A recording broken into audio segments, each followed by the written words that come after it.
ഇന്ന് തന്നെ ഡൗൺലോഡ് ചെയ്യൂ. കാണൂ നിങ്ങളുടെ ഫേവറേറ്റ് ഷോസ്. ചെറിയമ്മയ്ക്ക് ഇങ്ങനെ ഒരു സംശയം ഉണ്ടായിരുന്നെങ്കിൽ പോലീസുകാർ മുമ്പിൽ വന്നു നിന്നപ്പോ പറയാമായിരുന്നല്ലോ.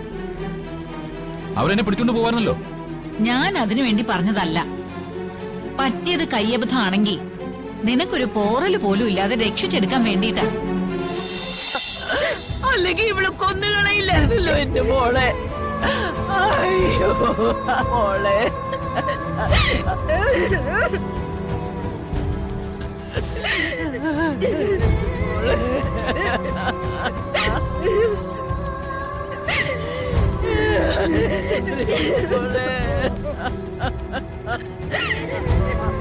എന്റെ ദൈവമേ.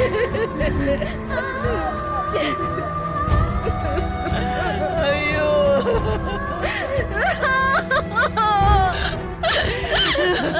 അയ്യോ എന്റെ ദൈവമേ. കൊന്നു കളഞ്ഞല്ലോടി മഹാഭാവി എന്റെ കുഞ്ഞിനെ. അയ്യോ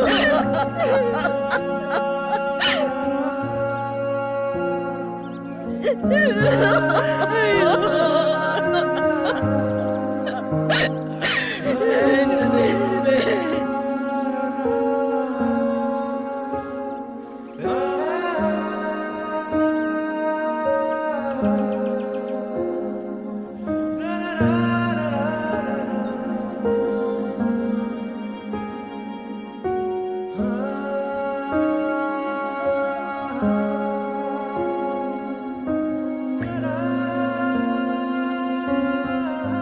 എന്തൊരു ക്രൂരതയാ നിങ്ങൾ ചെയ്തതെന്നറിയോ? സൂര്യ, നിനക്കെങ്കിലും കുറച്ച് കാര്യബോധം കാണിക്കായിരുന്നില്ലേ?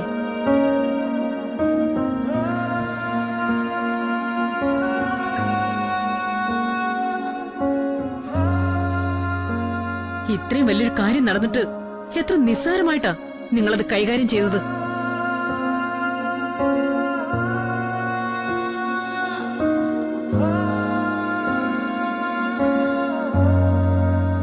ഒരു പെൺകുട്ടിയെ അവളുടെ വീട്ടുകാർ പോലും അറിയാതെ ദഹിപ്പിക്കുക, എന്നിട്ട് ഒന്നും അറിയാത്തതുപോലെ അവള് സിനിമയ്ക്ക് പോയതാണെന്ന് പറഞ്ഞ് വിശ്വസിപ്പിക്കുക. എന്തു പറഞ്ഞ് നീ ന്യായീകരിക്കണ്ട.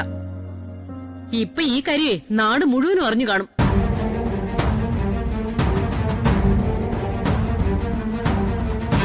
അവരാരെങ്കിലും പറയുവോ പ്രിയങ്ക ഇവിടുന്ന് ഇറങ്ങിപ്പോയതിനു ശേഷമാണ് മരിച്ചതെന്ന്?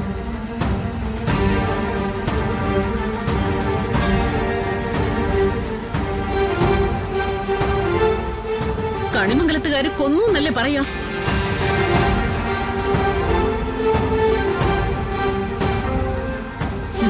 എങ്ങനെങ്കിലും അവൾ ഒഴിഞ്ഞു കിട്ടിയത് സൗകര്യമാണെന്ന് നീ രാധികം കരുതി കാണും, അല്ലടാ?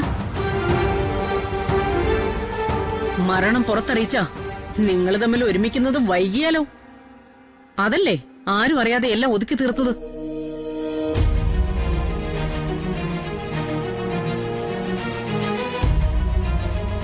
എന്തുകൊണ്ട് അങ്ങനെ ഒരു സിറ്റുവേഷൻ ഉണ്ടായെന്ന് അമ്മയ്ക്ക് നന്നായിട്ട് അറിയാം. എന്നിട്ടും അമ്മ ഇത് തന്നെ പറയുന്നെങ്കിൽ എനിക്ക് വേറൊന്നും പറയാനില്ല.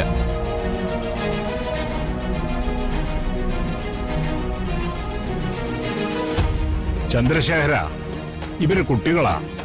ഇവരുടെ രണ്ടുപേരുടെ അച്ഛന്റെ സ്ഥാനമല്ലേ നിനക്ക്? എന്നിട്ട് നീ ഇതിന് കൂട്ടുനിന്നു അല്ലേ? ഞാൻ ആ പാവം മനുഷ്യനെ കുറിച്ചാ ചിന്തിച്ചത്, ദേവനാരായണൻ തിരുമേനിയെ കുറിച്ച്. മകള് മരിച്ച കാര്യം അറിഞ്ഞ ഇപ്പൊ അറിഞ്ഞില്ലേ? ഒരു മരണം എങ്ങനെയാടാ ഒളിച്ചു വെക്കാൻ പറ്റുന്നത്? ഈ അച്ഛനും മക്കളും എന്നൊക്കെ പറയുന്നത് ഒരു സത്യമല്ലേ? ആ സത്യത്തിന് ഒരു വിലയില്ലേ? സോറി ഏട്ടാ, ഇവര് രണ്ടുപേരും നിൽക്കുന്ന അവസ്ഥ കണ്ടപ്പോ ഞാൻ പിന്നെ മറ്റൊന്നും ചിന്തിച്ചില്ല.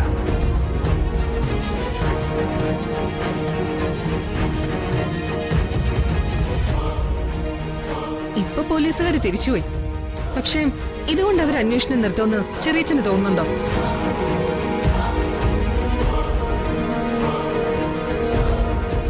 ഇനി ചിലപ്പോ ഇതിലും വലിയ ഉദ്യോഗസ്ഥര് വരും.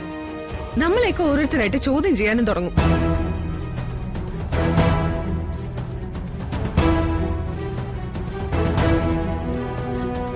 മോനെ വരണേ. ഇറങ്ങിപ്പോയ പ്രിയങ്കെ വേറെ ആരോ ചുട്ടുകരിച്ചു എന്നൊക്കെ ആളുകളെ പറഞ്ഞ് വിശ്വസിപ്പിക്കാം. സത്യത്തിൽ നിനക്കെന്തെങ്കിലും കൈപ്പിഴ പറ്റിയതാണോടാ?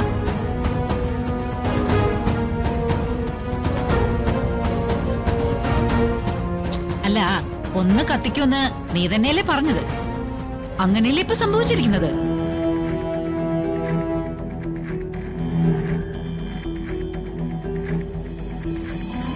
ചെറിയമ്മയ്ക്ക് ഇങ്ങനെ ഒരു സംശയം ഉണ്ടായിരുന്നെങ്കിൽ പോലീസുകാർ മുമ്പിൽ വന്ന് നിന്നപ്പോ പറയാമായിരുന്നല്ലോ. അവരെന്നെ പിടിച്ചോണ്ട് പോവായിരുന്നല്ലോ. ഞാൻ അതിനു വേണ്ടി പറഞ്ഞതല്ല. പറ്റിയത് കയ്യബദ്ധമാണെങ്കിൽ നിനക്കൊരു പോറല് പോലും ഇല്ലാതെ രക്ഷിച്ചെടുക്കാൻ വേണ്ടിയിട്ടാ.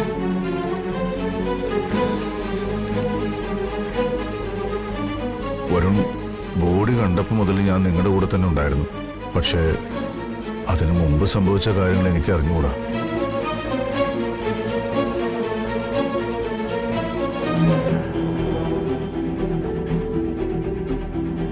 ചെറിയമ്മ പറഞ്ഞ പോലെ നിനക്ക് എന്തെങ്കിലും അബദ്ധം പറ്റിയിട്ടുണ്ടെങ്കിൽ നീ അത് തുറന്നു പറ.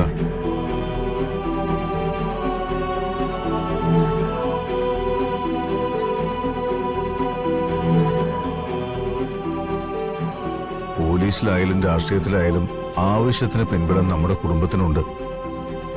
നിന്നെ രക്ഷിക്കാൻ വേണ്ടിയാ ഞാനീ പറയുന്നത്. എന്നെ രക്ഷിക്കാൻ വേണ്ടി ആരും ബുദ്ധിമുട്ടണ്ട. ഞാൻ സത്യത്തിലാ വിശ്വസിക്കുന്നേ. സത്യം തോറ്റു പോവാണെങ്കിൽ ഞാനും അത് തോറ്റുപോട്ടെ.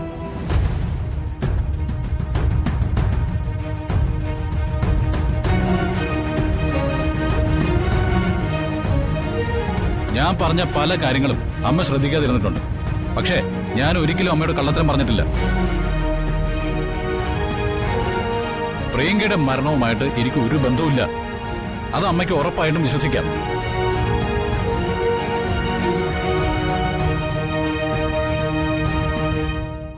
ദേവനാരായണൻ തിരുമേനി അടങ്ങിയിരിക്കൂ. കാര്യം അയാൾ ഗതിയില്ലാത്തവനാണെങ്കിലും അയാളൊരു പൂജാരിയല്ലേ.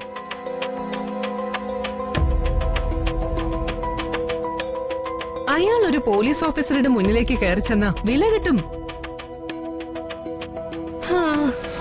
കണിമംഗലത്ത് ആർക്കോ ജയിലിൽ കിടക്കാനുള്ള യോഗമുണ്ട്.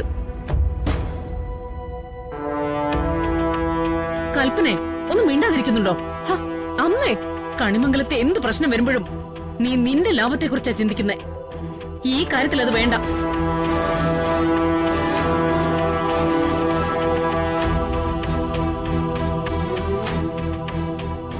പ്രിയങ്കയുടെ കാര്യത്തില് ഇവർക്ക് തെറ്റ് പറ്റിയിട്ടുണ്ട്. അത് മരണത്തിലല്ല, മരണത്തിന് ശേഷം.